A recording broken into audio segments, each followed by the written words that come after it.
खुलुमबाय निउस चेनेलसिम फैगौ 9 आरो 10 मार्चआव बड' पिपल्स पार्टीनि बोसोरारि जथुमा सेथि बोसोरसालिया जथुमा जागोन आरो बे जाहैबाय धेमाजि जिल्लानि गगामुख नोलोबारि ओनसोलाव गेलेग्रा फोथाराव जागोन बियो। दा बानजाय आफादखौ फुल पेजेट दाबाय।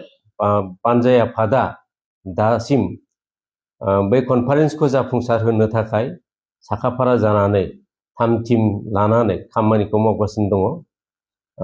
बे कनफारेन्सआव जोङो पिपिपिनि जिल्ला जोङो 20 जिल्लानिफ्राय नुजाफैनो हागोन।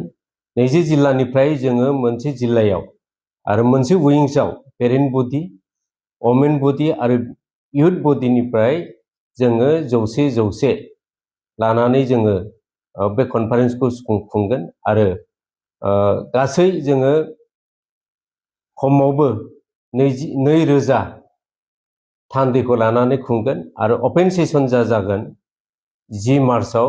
बहाय जोङो सानदों 10,000निफ्राय 15,000सिम जोङो रायजो राजाफोरखौ लानानै खुंगोन आरो बे अपेन सेसनाव मानिजाथाव बिटिसिनि चिफ हाग्रामा महिलारि बिथांखौ जोङो गाहाय आलासि महरै हांख्रायदों।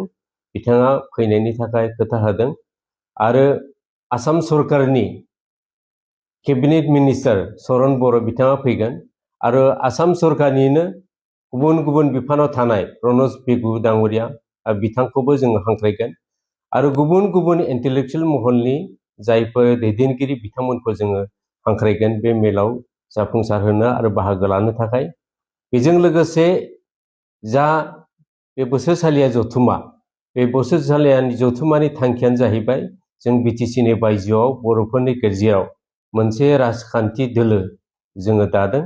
बे दोलोखौ जोंनि मावफारि थांखि आरो बिथांखिखौ जोङो सावरायगोन आरो जों बोरै आवगायलांगोन, बे बर' पिपल्स पार्टिया जों बोरैहाय आवगायलांनो हागोन, फैगौ समफ्राव जोङो बर' कसारि वर्ल्ड अट'नमास काउन्सिलाव जोङो बाहागो लागोन, बेफोरनि थाखाय जोङो बोरै थाम टीम जानांगौ बेफोरखौ सावरायगोन।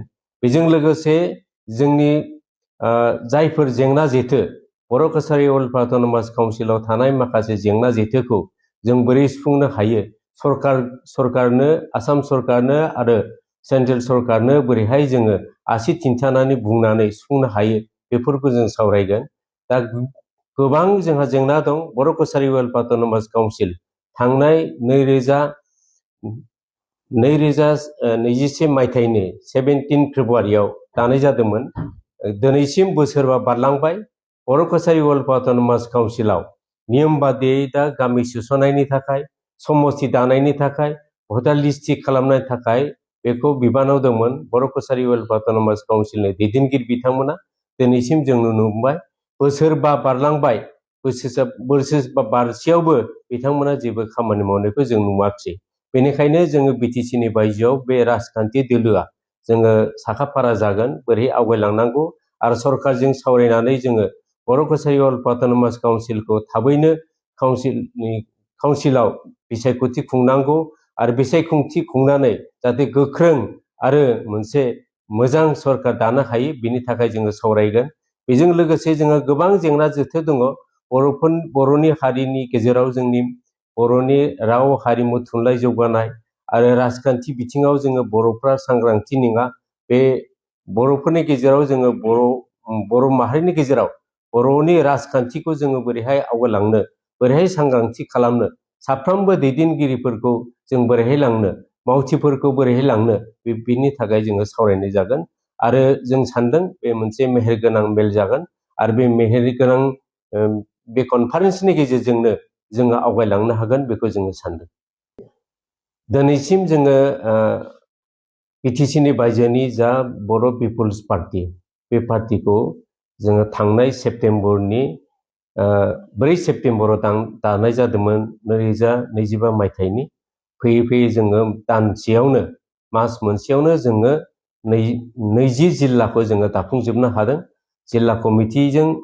जिल्ला कमिटिफोराव जोङो पेरेन्ट बडि, वमेन बडि, इयुथफोरखौबो जोङो दाफुंनो हादों। दासिम जिल्ला वाइजआव जोंनि सिङाव थागोन माखासे कमिटिफोर ब्लक कमिटि आरो प्राइमारि कमिटि बेफोर दानायनि हाबाफारिया दासिमबो जागासिनो दं। जों सानदों थाबैनो दाफुंनानै जोंजों बे कनफारेन्सआव बिथांमोनाबो लैहोर लैहोर बाहागो लानो हागोन जों आसा खालामदों। जों सानदों फैगौ बिधान सभा आसाम बिधान सभानि इलेक्सन बोरैहाय लांनांगौ बोरैहाय आवगायगोन जोङो बे कनफारेन्सआवनो बा जथुम्मायावनो सावरायगोन। रायजोफोरनि मदद आरो हेफाजाबजों जुदि जोङो बिसायख'थियाव बाहागो लानोबा जोङो बोरै आवगायगोन जोङो रायजो राजाफोरनिफ्राय एबा डेलिगेट्सनिफ्राय जोङो कमेन्ट लानानै जों आवगायलांगोन। मानोना होनबा राजखान्थि दोलोखौ आवगायलांनोबा जोङो साफ्रोमबो रायजो राजा मदद आरो हेफाजाब नांगोन साफ्रोमनिबो आरो दैदेनगिरिफोरनिबो ग्रासरुट लेभेलसिम जोङो सापर्ट मोननांगोन होनबासो जों आवगायलांनो हागोन। बेनिखायनो जों बे कनफारेन्सआवनो जों गुवारैनो सावरायगोन जों बोरै आवगायलांगोन। गोजोन्थों।